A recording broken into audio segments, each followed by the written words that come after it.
Here I have VIVO X51 5G, and today I'm going to show you how to enable night mode on this device. So you can just go to the upper bar here, and here you have the button Eye Protection Mode. Tap on it once and you will enable this mode. You can also access some of its settings by holding down your finger on it, and you can set a schedule for it here. You can set it from sunset to sunrise, or you can just set your custom time for this mode, and you can also change its intensity here.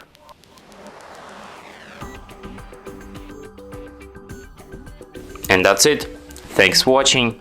If you find this tutorial useful, don't forget to hit that like button and subscribe to our channel.